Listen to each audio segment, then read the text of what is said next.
The wait is over, baseball fans. Bryce Harper has found a new home in the city of brotherly love in Philadelphia, signing a record deal, $330 million over 13 years. That's a long contract. What do you think, Greg? It is a very long contract. And the caveat to all of that, Brad, is there are no opt-outs, and he has a full no-trade clause. You guys are stuck with him. Yeah. So if he doesn't pan out or if he gets injured and has to deal with all that stuff, then he's going to be a Philly. Hey, you got what you want. Yep. Philly's got what they want. They landed the superstar. That came out on Thursday. Finally, the long wait is over. I can't believe it lasted this long. But, it's a crazy, crazy thing. People were saying how messed up the free agent market was because these players didn't sign. And yet here's Machado and Harper signing mammoth deals. So what was your initial reaction when you heard the news? I mean, were you surprised that my initial reaction was that I'm going to be 45 when the guy gets done with his contract in Philadelphia, which is crazy to think. My son that was just born this year is going to be a teenager in his contract. Oh my goodness. This contract you only see in like the NHL. Yeah. But I think this contract can go either way. I think depending on how you view a success. Do you view the success as do the Phillies win in the next 13 years? If they win 6 or 7 division titles and get to 2 World Series, is that a success? Or do you think when the last 5-6 years Harper's not himself and he's really going downhill and he's failing, do you think is the contract's his failure? It depends on how you want to judge it, honestly. Mm-hmm. I think this is a very crazy out on the ledge deal to give somebody just because no one is ever going to trade for this contract. Analytics say players reach their prime. Their best year is going to be their 25 or 26-year-old year, which is crazy how early that is, but that's the stats. And now you got this guy. That's changed in recent years because it used to be 28, 29, 30. Now it's your 25 and 26-year-old year is going to be your best year. Wow. So the fact that he's going to be getting all his money when he's between the ages of 40, 45, I don't know. I don't know. As a Yankee fan, I can say I'm relieved the Yankees did not give out this kind of contract. I agree in that sense. They dodged a bullet here. It would have been nice to get either Machado or Harper on a high annual average short-term deal and get them while they're in their prime.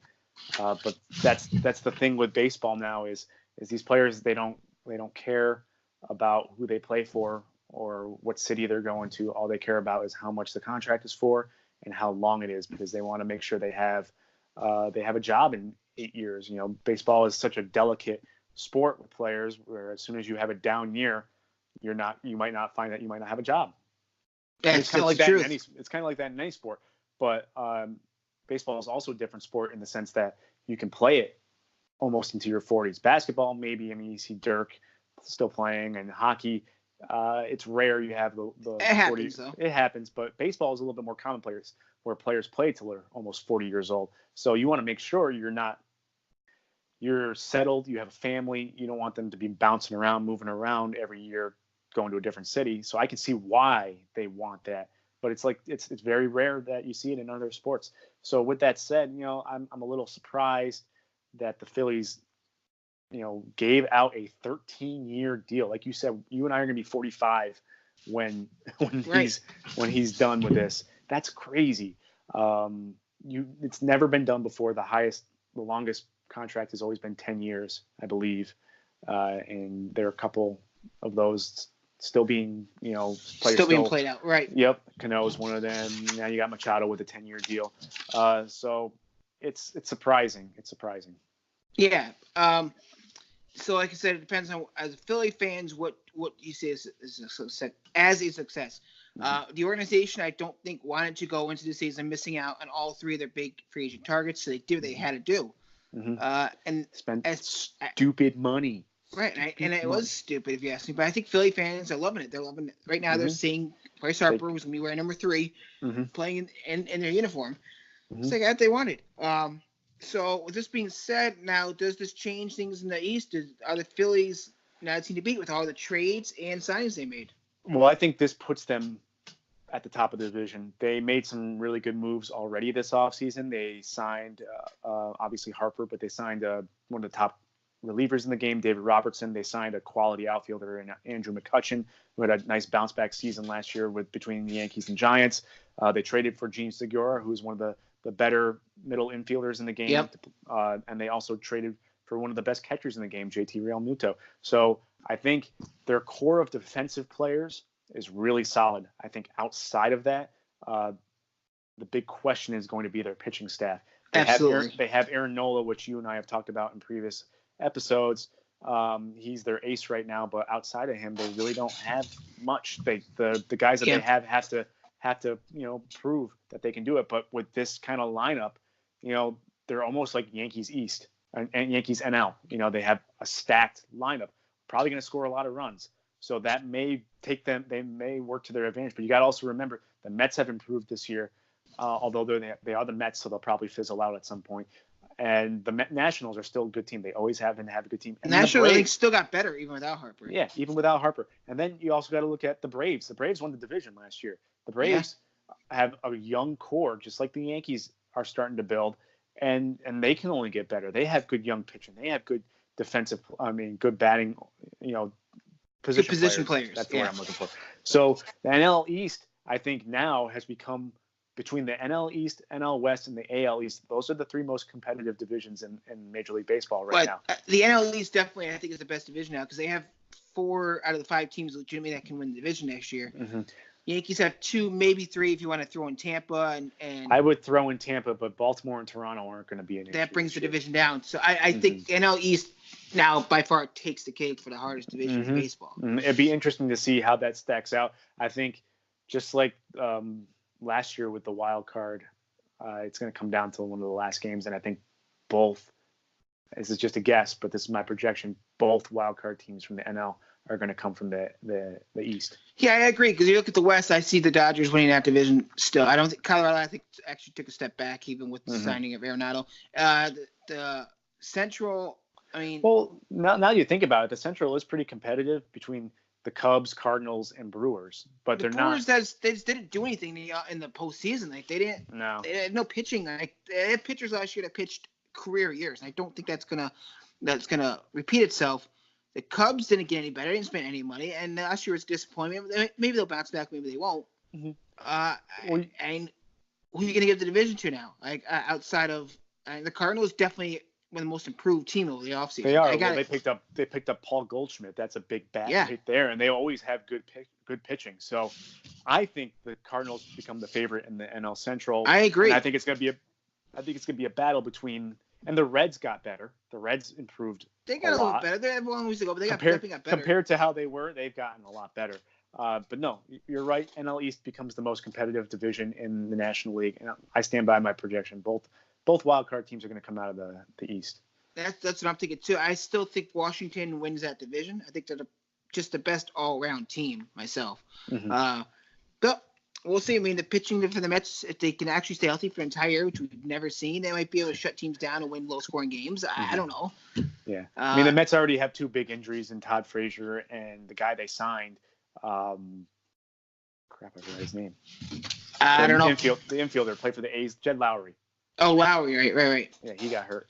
So, that's a big thing, and that's why we said in past episodes, count your blessings being a Yankee fan that no one's gotten injured yet, because you could be dealing with this stuff right now leading into the season, and you want everybody to be healthy. So again, back to the Phillies, I still think that they're gonna give whoever is leading the division, if it's not them, a run for their money. They have a stacked lineup. Okay, it's like you said, it comes down to their pitching and their bullpen. Mm-hmm. I don't know if they're.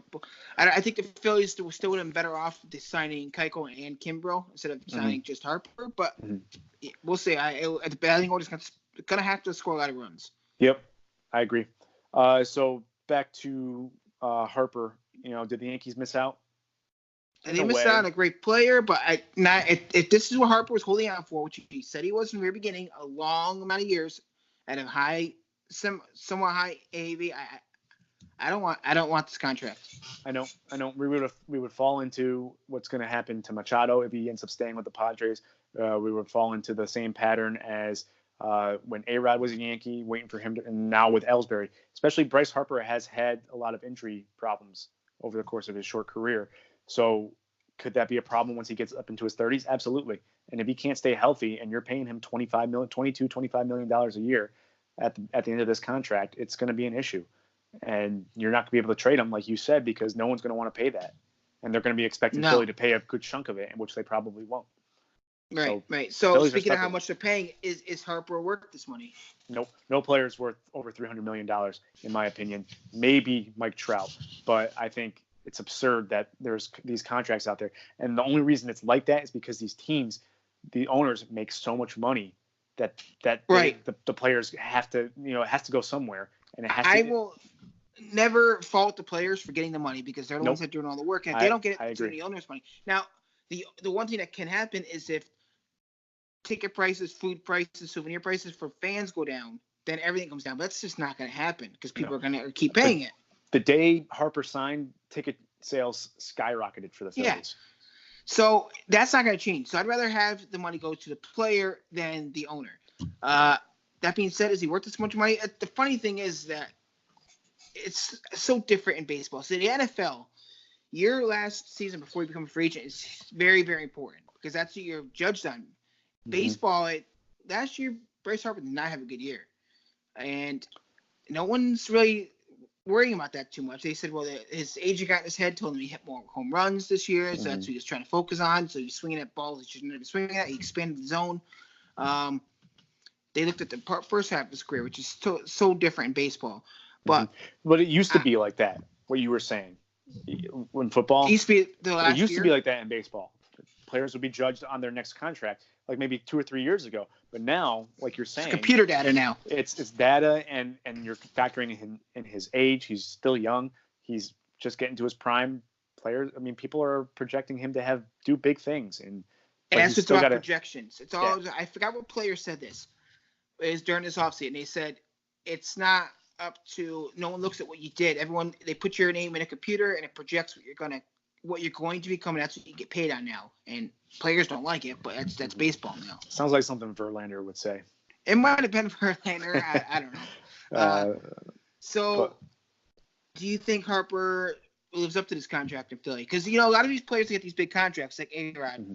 They get a lot of pressure on themselves. They turn to things like steroids because they have to feel a lot of pressure on home runs. Do you think Harper thrives in Philadelphia, or is it going to be a little bit of a learning curve here?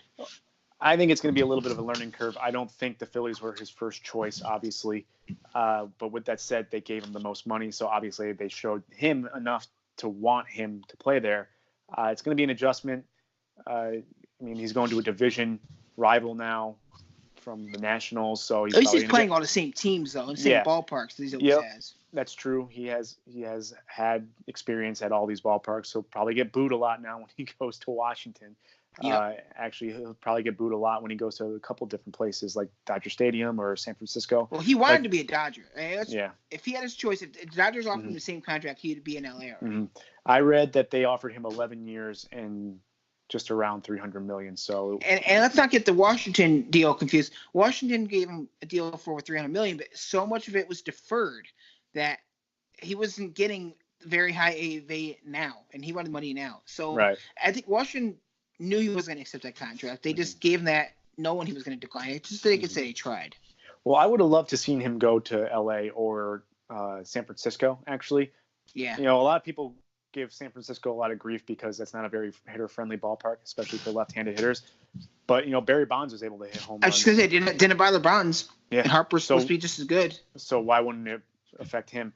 But and the Giants needed a big player to sign with them. The Phillies didn't necessarily need it. They still have a pretty solid lineup. But I don't think there will be as much pressure on Harper in Philly as a place like New York or LA would have been. I think it's still going to hit a ton of home runs. Philly's a very hitter-friendly ballpark. Yeah. And, the Philly fans are, I think, just as bad as New York. It's probably worse than New York fans, honestly. Well, there's that. And then, with the universal DH likely coming to the National League in the near future, he'll be in the National League and he'll be DHing probably towards the end of that contract. So I think this works out very well for him. I think I agree. He will be a DH jackpot. by end of this deal. He'll be a DH in the National Mm-hmm. League, and that's who he'll be. Mm-hmm. And I think the Phillies had to know that to give him that many years. Yep, absolutely. So with that said, do you think he finishes this contract as a Philly? I do. Like I said, I don't think any team's going to want to trade for this. When it comes to the point where Philly wants to trade him, it's just going to be too late in his career. I see this as like a Miguel Cabrera type of deal where Cabrera, it's just going to ride out into the sunset on a team that's going down there by the end of his career. They might not. I don't know what the direction the Phillies going to be in 13 years, but I don't think he's going anywhere. Right. I agree with you. I think a lot is going to hinge on what happens with the next CBA agreement. I think that whatever they come to, I think that could have an impact on a lot of these players with these long-term contracts, and whether or not they finish these contracts out in these places that they've picked. But if things play out the way they are right now, I believe that he will be a Philly when he retires, and he'll probably get his number retired, and he'll probably be a Philly in the Hall of Fame. Now, one thing that's important though is that he's only getting I think AAV's only like $25 million. So 10 years from now, if Dodgers or Yankees or maybe even the Nationals want to bring him back, any of those teams need a DH. And at that point, contracts are probably going to be over $400 million. So it might be a bargain to bring him in as a DH. Well, when you see the likes of Mike Trout and Mookie Betts are going to be free agents in the next couple of years, if Trout doesn't get a contract more annual value and longer or greater number than Harper, I would be very surprised. Trout is easily, hands down, the best player in the game right now. Mookie Betts isn't far behind. I hate saying that because he's a Red Sox, but it's true. He's a good ball player. Really he's been around a little bit longer than Aaron Judge, so I would like to see Judge get closer to that level. He's got to bring down the strikeouts, but that's a different conversation. But those players should have a bigger contract than Harper, especially when you mentioned that last year Harper did not have a good year, was a down year. So do you think it's inevitable that in 2 years we see an outfield in Philadelphia that has Harper and Trout? It could happen. We know Trout's from the New Jersey, Philly area. He's an Eagles fan. It could happen. I wouldn't be surprised. That'd be phenomenal. The numbers got to be right. That would put the Phillies over the top. They would be almost in Yankee territory with the sense that they're expected to be in the playoffs and expected to win. Yeah. No, I think it's going to happen, and I think it's going to be pretty crazy. The thing with Trout is he cannot stay in Anaheim. He can't. That's going to be the death of his disservice. Career. It's a disservice to baseball because nobody's watching this, possibly the greatest player of all time, and no one's getting to see him play. And they're not going to playoffs anytime soon either. No, and he has no one around him. And he has Ohtani, but you know how you and I feel about him. We don't care. No. And it doesn't help him because he doesn't play every day. So right. So you're not drawing as big of a crowd. But so with that said, is there still a free agent problem after these big contracts are being handed out? I think I did some thinking about this, and I think I'm shifting from a free agency problem to a tanking problem because that's the problem here. Players are still getting their money. We saw that Machado and Harper.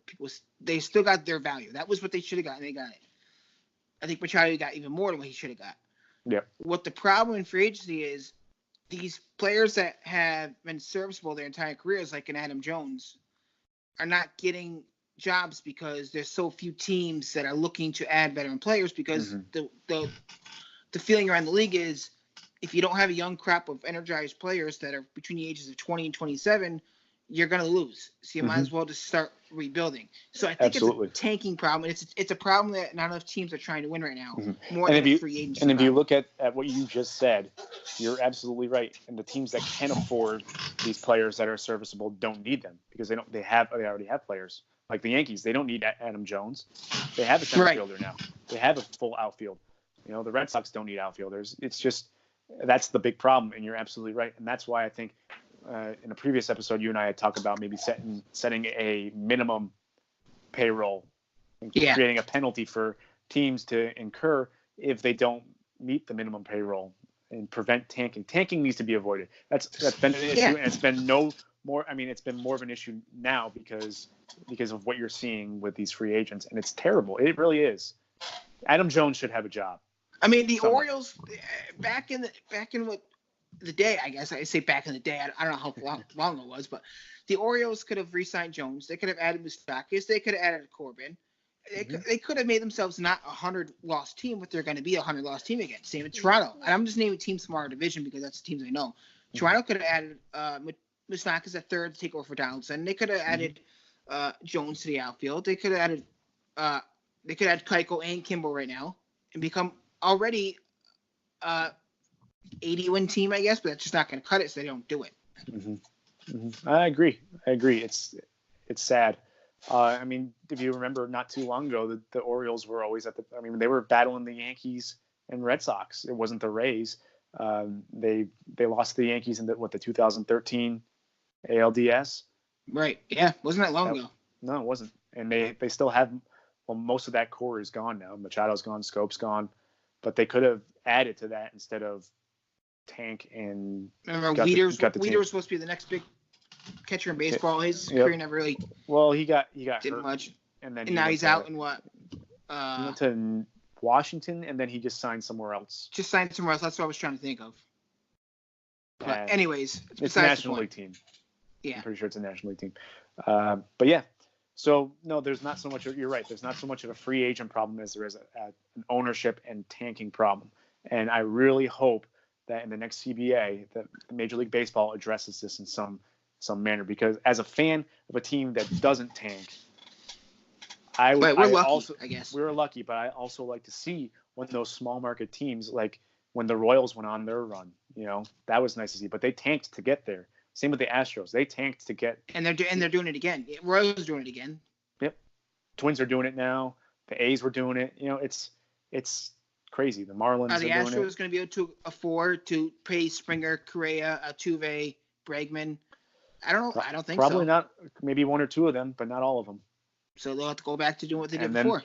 And then those guys, when they hit free agency, same with the Indians when Lindor and Jose Ramirez hit free agency.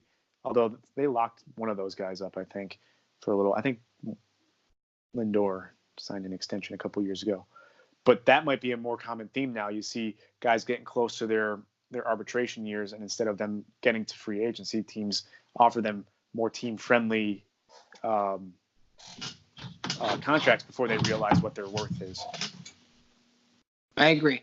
So I think we're in agreement. It's a tanking problem, not a free agent problem. The money's there. Yep. And the owners will give it out to players they see fit, but it's not as many owners that it should be. Right. I agree. So with that said, Bryce Harper is a Philly. He should be reporting to spring training any day now. I know the Yankees play the Phillies soon. I wonder if he'll make the trip from Clearwater to Tampa, which is, I gotta be honest, a 10-minute car ride. It depends on what shape he's in. I know Machado's making his debut today. So yeah, and he signed over a week ago. So with that said, tell us what you think about the Bryce Harper signing. Do you think are you surprised he's a Philly? Are you so what do you think about the tanking problem or the free agency problem in Major League Baseball? Let us know in the comment section. Tell your friends about us. We're on YouTube under Yankee Chatter. Subscribe, click the link whenever you see it. We always put it out there. We're on all the social media networks, Facebook, Twitter, Instagram. Search Yankee Chatter. We'll pop up. We're out there. Just got to find us and take us with you everywhere you go, because we're on iTunes under the podcast section. Just search Yankee Chatter. We have 12 episodes now, so there's plenty of content for you to catch up on, and let us know what you think. Honestly, yep. We love to have a good conversation. Nice short episodes fully full of That's funny. Full of contact. Big punch. Right? It's good stuff to listen to it if you want to just stuck in traffic or driving home.